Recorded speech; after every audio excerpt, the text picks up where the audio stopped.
The Spirit and the Soul in Me, Chapter 23 of Holographic Multiverse.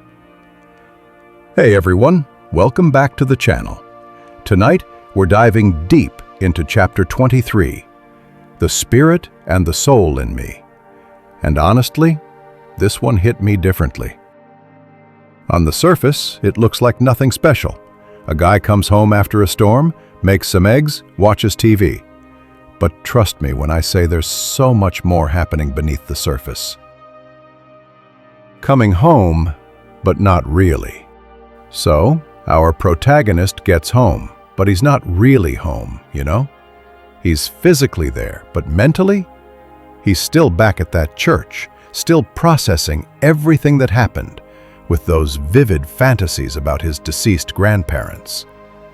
The author describes it as being transferred by a magic wand.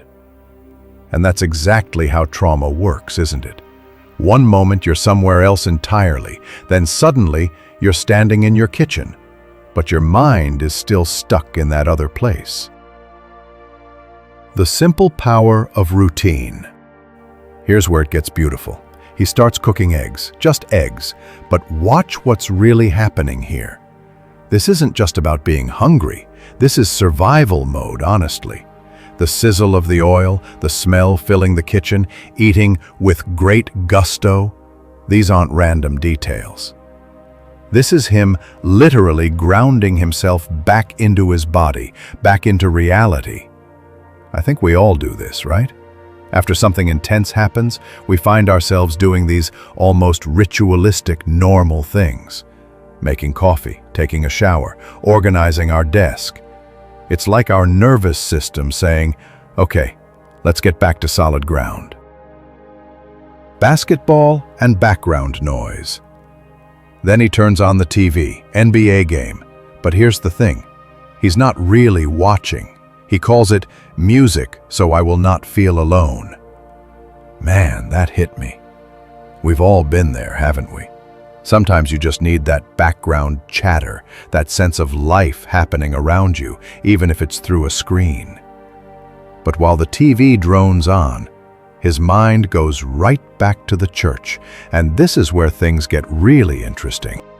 When fantasy feels more real than reality. So, he's remembering these conversations with his grandparents. But here's what's messing with his head. He knows they're not real. He knows his brain created them, but they felt absolutely, completely real in the moment. And not just real, meaningful, specific. These weren't random grief fantasies. They were telling him about his connection to the Creator. This is what really gets to him, and honestly, it should get to all of us. How can something his own mind created feel so external, so other, so divine? He's grappling with this idea that maybe our thoughts don't just process reality. Maybe they create it. The probability problem. Here's where it gets mind-bending. He can explain away seeing his grandparents. Grief does that, right? We miss people, so we imagine them. But the specific message, the theology, the idea of a direct relationship with God? He calculates the probability of his brain randomly generating that specific idea in that specific moment as tending towards zero. And you know what? He might be onto something there. Thought as reality creation. This leads him to this incredible hypothesis. Sometimes I have a feeling that maybe we create a new reality with our thoughts. Think about it. When you're dreaming, that feels completely real while you're in it, right? What if intense, focused thought, especially when it's charged with emotion or spiritual yearning, actually creates temporary realities? Parallel worlds where we can commune with the dead, wrestle with God, or just exist in a completely different emotional landscape. I mean, the implications are staggering. Where does perception end and creation begin? Breaking it down, soul versus spirit. After all this mental gymnastics, he needs some juice and movement. Relatable, honestly. But the core question won't leave him alone. What exactly are we made of? What's the difference between soul and spirit? And this is where he really breaks it down for us. The soul.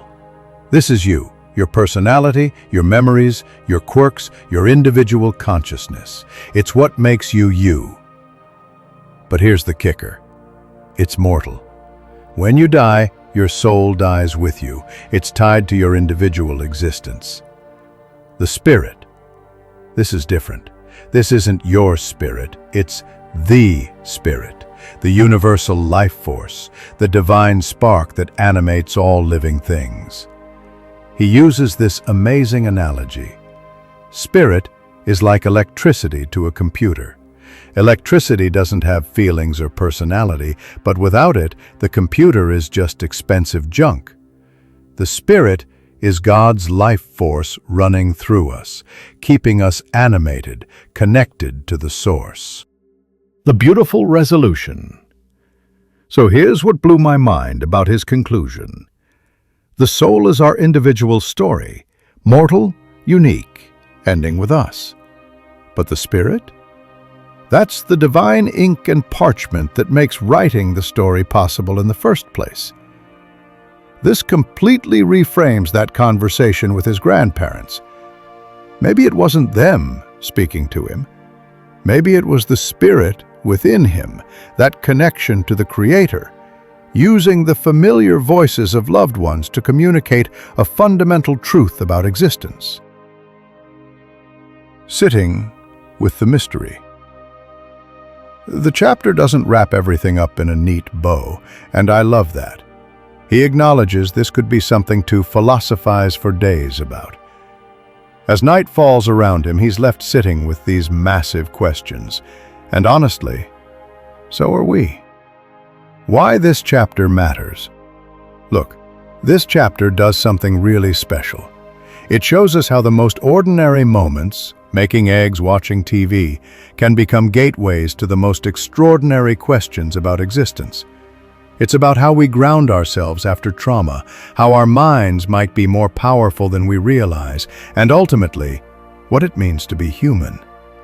It doesn't give us easy answers, and that's exactly why it works.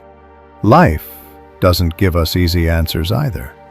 Sometimes the most profound thing we can do is sit with the questions, let them change us, and trust that the seeking itself is sacred. What do you think? Have you ever had one of those experiences where something felt more real than real, even though you knew it was coming from your own mind? Drop your thoughts in the comments. I'd love to hear your take on this. If this resonated with you, make sure to hit that like button. And if you want more deep dives into consciousness, spirituality, and what it means to be human, subscribe and ring that notification bell. If you enjoyed this video and want to dive deeper into the mysteries of the holographic multiverse, I invite you to check out my book. You can get your copy right now. Just follow the link in the description below. Your support not only helps me create more content, but also fuels this journey of exploration. Want even deeper access? Join my Patreon for exclusive content, behind-the-scenes insights, and a free download of my book.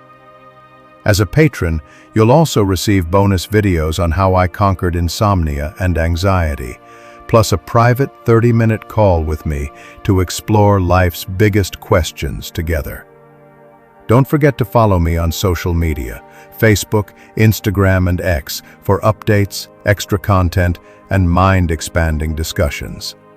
Links are all below. Thanks for joining me on this journey into Chapter 23.